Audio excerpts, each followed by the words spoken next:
Tá a fim de fazer uma fezinha e ganhar até R$ 100 de bônus utilizando o nosso cupom FBOTECO?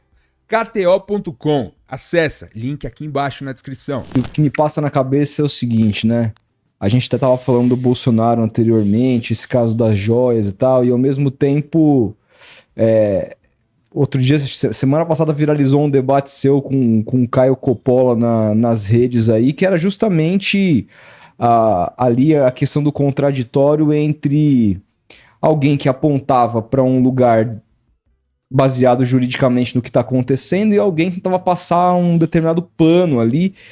E aí a minha leitura nesse caso é muito fria, no sentido de que esses atores existem para defender os seus próprios interesses, independentemente de quais figuras ele tá defendendo. Ele não está defendendo necessariamente a figura do Bolsonaro, mas aquilo que ele representa. O que ele representa para a classe dele, para aquilo que ele defende, é interessante, porque quando você cria uma desigualdade, esse fosso que você falou, a partir de várias políticas que foram estabelecidas cada vez mais neoliberais no governo do Bolsonaro, você cria esse gap de desigualdade que a gente viu na prática no governo, com inclusive as pessoas indo pegar... Comer osso, né? Comer osso, né? Uma coisa assim abominável. Mas não está roubando o meu, porque eu não preciso do público. Então, logo, é o que eu defendo. E aí eu fico pensando, né? Esses embates todos viralizaram e tal. E aí, quando a gente fica assistindo, além de ser um entretenimento, é engraçado, eu fico pensando assim, tá, mas eu me coloco me coloquei no seu lugar. Eu falei, será que eu teria estômago para debater com alguém tão desqualificado? Como que é esse processo assim, para você? Você sabe, eu mudei muito ao longo da minha vida. Tá? Quando eu fui vereador, logo que eu entrei, eu recebi um apelido que era professor de Deus. Por quê? Porque eu achava que as minhas opiniões eram as melhores, eu achava que eu estava sempre certo e que o resto não sabia nada. Por quê? Porque eu tinha uma formação jurídica sólida, eu já era professor universitário. Isso é um viés acadêmico bastante perigoso, porque você se acha o dono da verdade, né? Então eu não tenho nada a aprender com o outro.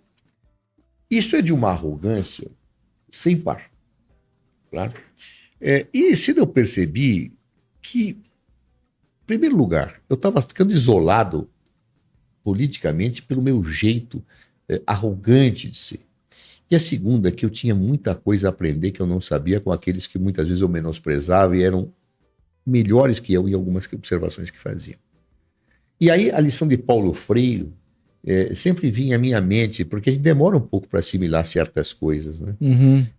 Da vida ser um constante aprendizado e você buscar o tempo inteiro ter uma consciência crítica sobre si mesmo.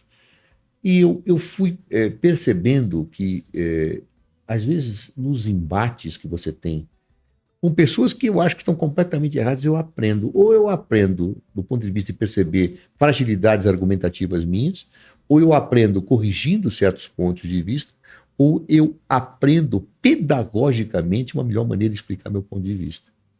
Então, isso no parlamento. O parlamento ele é educativo e deseducativo. Ele educa esta situação de respeito ao outro no debate, mesmo que você ache que a pessoa não tenha a menor qualificação para debater com você aquilo, e às vezes tem a qualificação da experiência da vida que eu não tenho. Não é? Então você aprende um pouco a respeitar o outro. O parlamento às vezes deseduca porque te leva a certos comportamentos, a certos hábitos, a certos vieses que efetivamente não são aqueles dos princípios mais republicanos. Então você tem que tomar muito cuidado, né, para aprender no parlamento o bom e expelir o mal. E acho que eu me modifiquei muito pela atividade parlamentar. Eu fui 8 anos vereador, fui 8 anos deputado, e curiosamente, eu já como deputado já tinha, acho que amadurecido bem mais, mas já na Câmara, eu tinha grandes embates. Veja que interessante, vamos falar da época do Maluf que você citou. Grandes embates com grandes adversários políticos ideológicos, que inclusive tinham práticas que muitas vezes eu não concordava ou que eu recriminava, mas que eu acabava tendo relações pessoais bastante afetivas, né? Eu vou dar um exemplo bastante pitoresco para você. Um vereador que foi uma grande referência em São Paulo chamado João Brasil Vita. João Brasil Vita, eu acho que ele teve 8 mandatos. Ele era o grande cacique da Câmara. Ele era, na verdade, o líder do governo de Celso Pitta. E eu, quando eu era um vereador, eu combatia duramente. Eu tinha grandes embates com o Vita. Grandes embates. No entanto, sempre foi uma relação muito respeitosa entre eu e ele. A ponto que, passados muitos anos, ele hoje faleceu, felizmente, mas eu estava dando uma aula na Escola Paulista de Direito aqui. Eu entro para dar uma aula, era uma aula de pós-graduação, e eu vejo lá um velhinho. Eu olhei, Vita, vim te dar um abraço. Me permite que eu faça uso da palavra? Falei, claro.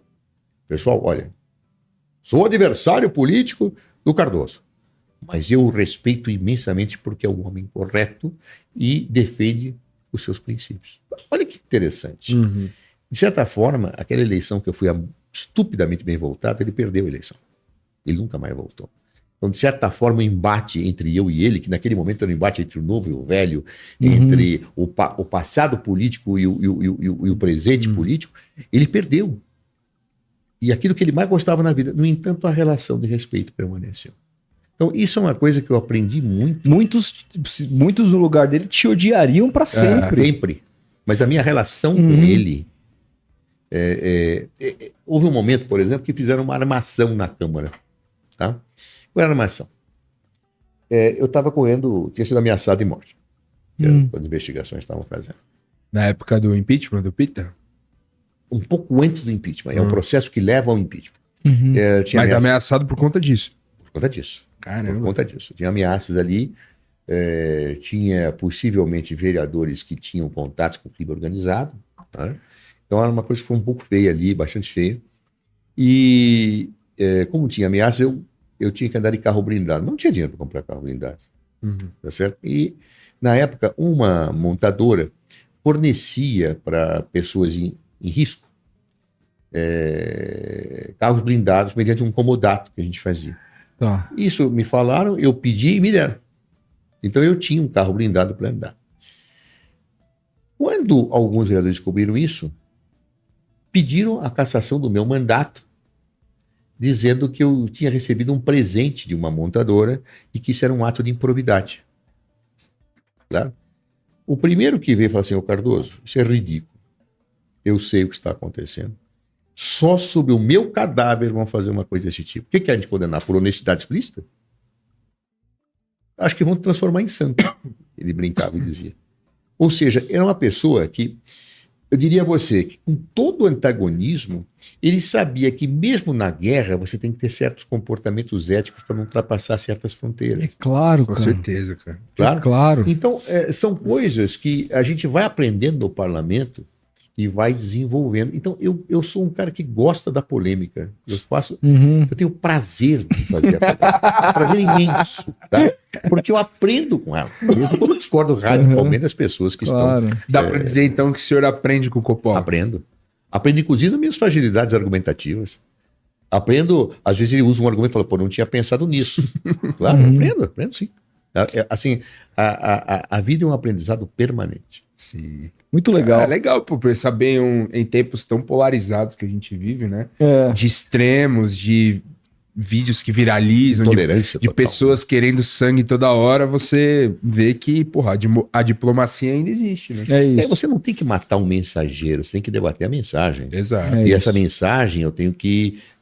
ou eu me reformulo, porque a mensagem que eu estava melhor, ou então eu tento rebatê-la da melhor forma possível, separando ele da pessoa que tem todo o direito também de mudar a opinião e defender o que acha que quer defender.